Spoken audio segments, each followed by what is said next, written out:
Flic, c'est plutôt une mini-série. Donc il y a eu 4 épisodes qui ont été faits il y a à peu près 3 ans. Et l'idée, c'est de boucler les histoires à chaque fois. C'est vraiment une série qui est atypique dans ce qui se fait habituellement. On n'est pas dans le cadre d'une grande série avec 12 épisodes, etc.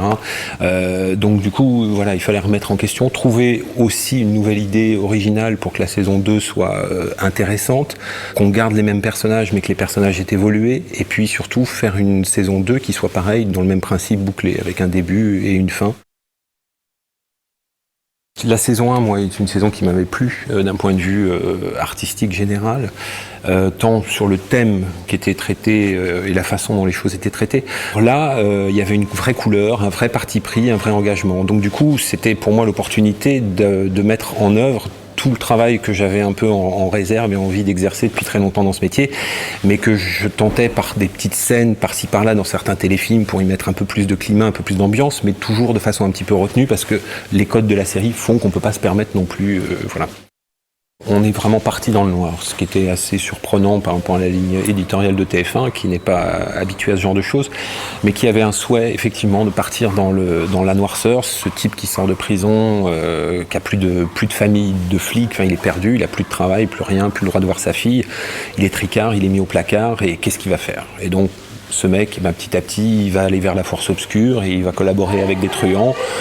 Et jusqu'où il va collaborer et comment, voilà, c'est le fil conducteur de l'histoire, donc c'est noir. Le côté flic n'est plus important. Par contre, la psychologie des flics, puisque les flics sont les personnages principaux autour, elle est là.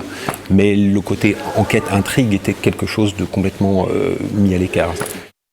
On a fait le film qu'on avait tous envie de faire, et il y a toujours bien entendu des petits compromis, hein, on est bien d'accord, mais dans la couleur générale et dans la trajectoire des uns et des autres, on était tous d'accord, et chaque chose était validée, certes discutée, mais validée par l'ensemble des 4 personnes principales. Les 4 épisodes n'étaient pas calibrés pour le plan de travail.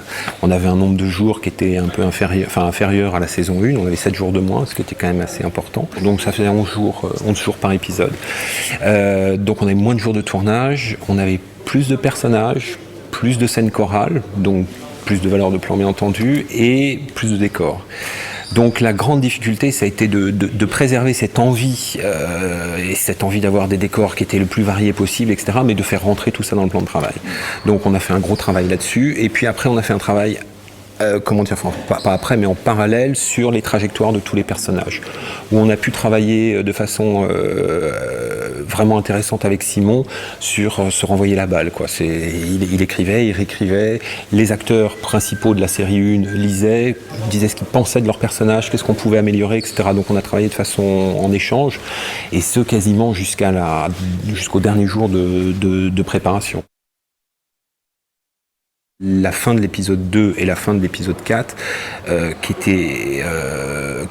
ne pouvaient pas rentrer en termes de plan de travail, surtout la fin du 4, et qui, d'un point de vue pour moi dramaturgique, fonctionnait pas bien. Elle était très compliquée, c'était beaucoup de poursuites de voitures, mais avec une progression dramaturgique pas suffisamment intéressante et que je trouvais pas assez forte pour l'épisode 4. Et puis, au fur et à mesure des repérages, etc., on a trouvé un lieu qui était une espèce d'abbaye abandonnée en pleine forêt, et on s'est dit que ça allait se passer là. Donc du coup, on est allé avec Simon sur le site, et tous les enjeux qui étaient écrits à l'intérieur, on les a transposés, réécrits et adaptés au site pour pouvoir d'abord que ce soit faisable et surtout que ce soit plus intéressant que ce que ça n'était écrit.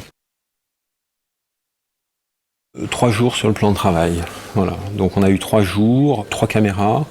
On a tourné une amplitude horaire, 11 ou 12 heures de tournage. Hein. C'est vraiment très lourd.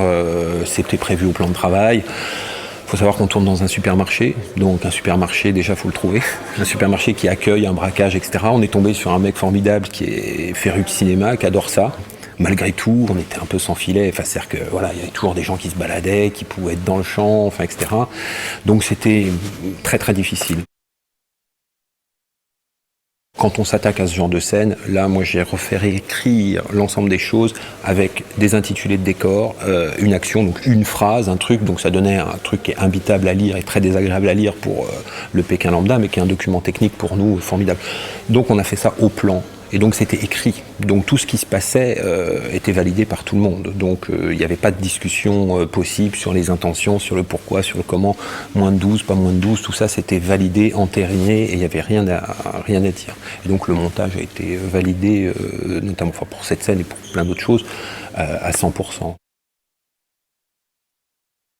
J'ai la chance d'avoir un très beau plateau d'acteurs avec lesquels je me suis régalé. Je pense que le plaisir a été partagé par tous.